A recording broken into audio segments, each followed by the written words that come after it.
السلام علیکم، news one کے ساتھ میں ہوں جوید یاری۔ بلیٹن کا آغاز کرتے ہیں اور آپ کو خبر دیں کہ آئی سی سی T20 ورلڈ کپ کا سپر 8 مرحلہ ہے، جس میں پاکستان اور نیوزی لینڈ کے درمیان کھیلا جانے والا پہلا میچ کولمبو میں بارش کے باعث منسوخ کر دیا گیا۔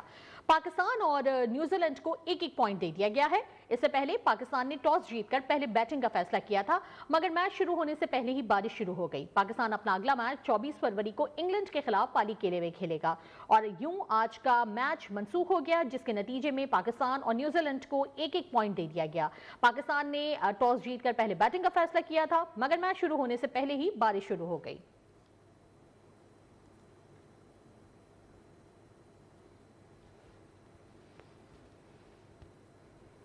سندھ اسمبلی نے سندھ کی تقسیم یا کراچی کو الگ صوبہ بنانے یا ایسی کسی بھی کوشش کو قومی یکجہتی اور وفاقی ڈھانچے کے لیے خطرہ قرار دے دیا۔ سندھ اسمبلی نے صوبے کی تقسیم کے خلاف قرارداد کثرت رائے سے منظور کر لی۔ جماعت اسلامی اور پی ٹی آئی نے قرارداد کی حمایت کی، جبکہ ایم کیو ایم نے قرارداد کی مخالفت کی۔ یہ قرارداد وزیر اعلیٰ سندھ نے ایوان میں پیش کی۔ تفصیلات دیکھیے آصف محمود کی رپورٹ میں۔ اسپیکر اویس قادر شاہ کی زیر صدارت سندھ اسمبلی کے رواں سیشن کے آخری دن حکومت اور اپوزیشن ارکان نے دھواں دھار تقاریر کی۔ وزیر اعلیٰ سندھ مراد علی شاہ نے سندھ کی تقسیم یا کراچی کو الگ منصوبہ بنانے کے خلاف قرارداد اسمبلی میں پیش کی۔ وزیر اعلیٰ سندھ نے کہا، سندھ کی تقسیم یا کراچی کو علیحدہ صوبہ بنانے کی کوئی بھی کوشش تاریخ، آئین اور جمہوریت ہے۔ ایسی کوئی بھی کوشش قومی یکجہتی اور وفاقی ڈھانچے کے خلاف خطرہ ہے۔ جو سندھ کو توڑنے کی بات کرتے ہیں، مطلب پاکستان کے خلاف بات کر رہے ہیں۔ کراچی سندھ کا اٹوٹ اور ناقابل تنسیق حصہ ہے اور رہے گا۔ کچھ دنوں سے میڈیا میں اور کچھ جگہوں پہ کوئی میٹنگز ہوئی، اس میں کچھ لوگوں نے بات کی کہ جی سندھ کو توڑ دیا جائے، کراچی کو ایک الگ صوبہ بنایا جائے۔ سب سے پہلے تو میں ان سارے بیانات کی، ان سب باتوں کی پرزور مذمت کرتا ہوں۔ سینئر وزیر شرجیل میمن نے کہا، گورنر ہاؤس میں ایک کانفرنس ہوئی تھی۔ اس کانفرنس میں ایک بھی ایسا شخص موجود نہیں تھا جو عوام کے ووٹوں سے کاؤنسلر بننے کی صلاحیت رکھتا ہو۔ کراچی دنیا کے بہترین شہروں میں شامل ہے۔ ایسا نہیں ہوتا تو پورا پاکستان علاج اور روزگار کے لیے کراچی کیوں آتا؟ اگر ہم 47 پہ آئے ہیں تو آپ نے ہم سے صدر کا ووٹ کیوں لیا، اسپیکر کا ووٹ کیوں لیا؟ چل وہ تو الگ بات ہے بھائی، آپ ضرور اسمبلی میں جو ہوگا تو ہم ہر ایک کے پاس جاتے ہیں ووٹ لینے کے لیے، ہم آپ کے پاس بھی آ گئے، لیکن یہ مان لیا کہ فارم 47 پہ آئے۔ اگر یہ فارم 47 پہ نہیں آتے تو یہ اس قرارداد کی ضرور حمایت کرتے۔ لیکن میں نے کہا کہ آج ہر وہ شخص جو لیجیٹیمیٹ طریقے سے آیا ہے، اس نے اس قرارداد کی حمایت کی اور طاہر صاحب نے آج اس کی تائید کی، کیونکہ انہوں نے کہیں پہ یہ نہیں کہا کہ جی ہم پہ یہ غلط الزام لگایا گیا ہے۔ قائد حزب اختلاف علی خورشیدی نے قرارداد کی مخالفت کرتے ہوئے کہا، کراچی کے اضلاع بنا کر سندھ کو توڑا گیا۔ پیپلز پارٹی آج قومی جماعت کے بجائے قوم پرست جماعت لگ رہی ہے۔ ہماری دھرتی پاکستان ہے، ہم اس قرارداد کو مسترد کرتے ہیں۔ دیکھیں سندھ کراچی ایک ہے، ایسے ہی ہے نا، پروونشل کیپٹل ہے، ہم سب بولتے ہیں، میں بھی بولتا ہوں، تم نے کراچی کو توڑا ہے، تم نے ضلع غربی کو توڑ کے گمالی نکالا، تم نے اس لیے سندھ توڑا۔ میری کوشچن یہ کہتی ہے، تم آلریڈی سندھ کو توڑ چکے ہو، تم نے کراچی کو توڑا، میں ثابت کر رہا ہوں تم نے کراچی کو توڑا، انتظامی طور پہ توڑا ہے۔ وزیر بلدیات ناصر حسین شاہ نے کہا، کراچی سندھ کا دل ہے۔ ایک طرف اختیارات دینے کی بات کرتے ہیں، دوسری جانب تقسیم کرنے کا مطالبہ کرتے ہیں، جس کی مذمت کرتے ہیں۔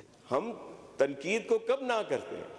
ہمیں کوتاہیاں ہو سکتی ہیں، تو کیا اس کی وجہ سے جو سندھ ہے، جو ہماری ماں ہے، اس کی تقسیم کی بات کی جائے؟ وہ لوگ جو ڈی سینٹرلائزیشن کی باتیں کیا کرتے تھے، وہ آج سینٹرلائزیشن کی بات کر رہے ہیں۔ قرارداد پر جام خان شورو، سعدیہ جاوید، نجمی عالم، طہا احمد، محمد دلاور اور دیگر نے بھی اپنے خیالات کا اظہار کیا۔ جماعت اسلامی اور تحریک انصاف نے وزیر اعلیٰ سندھ کی قرارداد کی حمایت کی۔ سندھ اسمبلی کا اجلاس غیر معینہ مدت تک کے لیے ملتوی کر دیا گیا۔ گورنر ہاؤس سندھ حکومت کے پیسوں پر چلتا ہے، گورنر ہاؤس میں لسانی سیاست نہیں ہو سکتی۔ میئر کراچی مرتضی وہاب نے میڈیا سے گفتگو میں کہا کہ لسانی سیاست نے ہمیشہ شہر اور صوبے کو نقصان پہنچایا۔ میں سمجھتا ہوں گورنر ہاؤس سندھ حکومت کے دیے ہوئے پیسوں پر چلتا ہے۔ گورنر ہاؤس میں سندھ کا گورنر بیٹھتا ہے، تو یہ جو دورہ معیار ہے، یہ دورہ معیار نہیں ہونا چاہیے۔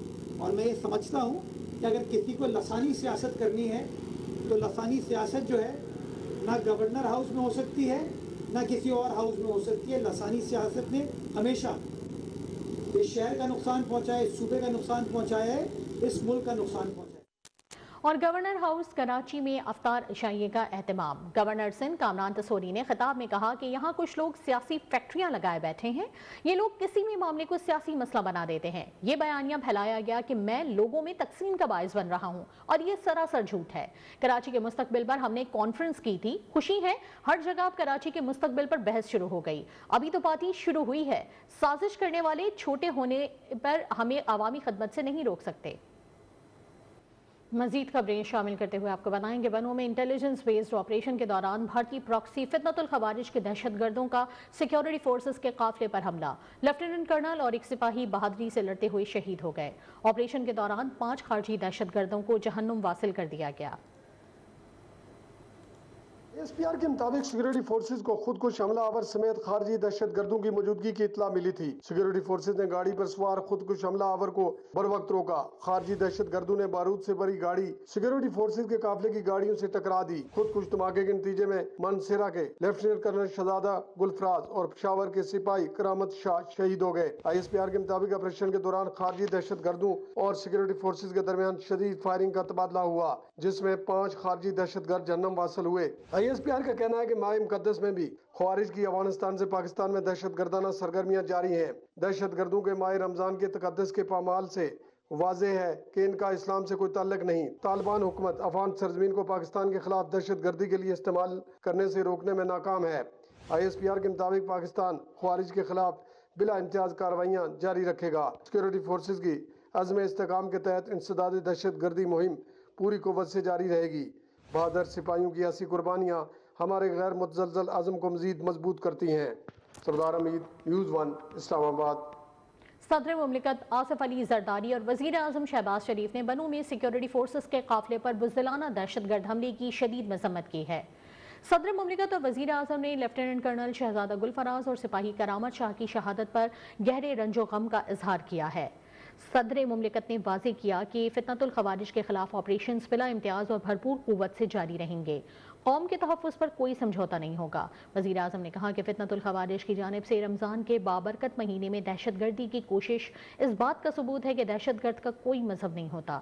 شہباز شریف نے کہا کہ سیکیورٹی فورسز نے بروقت کارروائی کرتے ہوئے شہر کو بڑے نقصان سے بچایا۔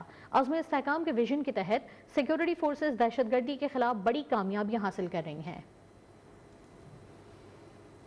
سپریم کورٹ کی جانب سے ٹیرف اقدامات کالعدم قرار دیے جانے کے فیصلے کے بعد امریکی صدر ٹرمپ کا نیا اقدام۔ صدر ٹرمپ نے تمام ممالک پر فوری طور پر 10% گلوبل ٹیرف عائد کر دیا۔ صدر نے اس حوالے سے ایگزیکٹو آرڈر پر دستخط بھی کر دیے۔ وائٹ ہاؤس کے مطابق 5 ماہ کے لیے امریکہ درآمد ہونے والی اشیاء پر 10% ڈیوٹی عائد ہوگی۔ بعض اشیاء اس عارضی ڈیوٹی سے مستثنی ہوں گی۔ مستثنی اشیاء میں معدنیات، کھاد، دھاتیں اور توانائی کے آلات شامل ہیں۔ زرعی مصنوعات، ادویات اور ادویات کا خام مال بھی درآمدی ڈیوٹی سے مستثنی ہوگا۔ نئی ڈیوٹی کا اطلاق امریکہ میکسیکو کینیڈا معاہدے پر نہیں ہوگا۔ ٹرمپ نے عدالتی فیصلے پر رد عمل میں کہا تھا کہ عدالت کے چند مخصوص ممبران پر شرمندگی محسوس ہو رہی ہے۔ فیصلے سے دنیا خوش ہوگی مگر اس کی خوشی زیادہ دیر نہیں رہے گی۔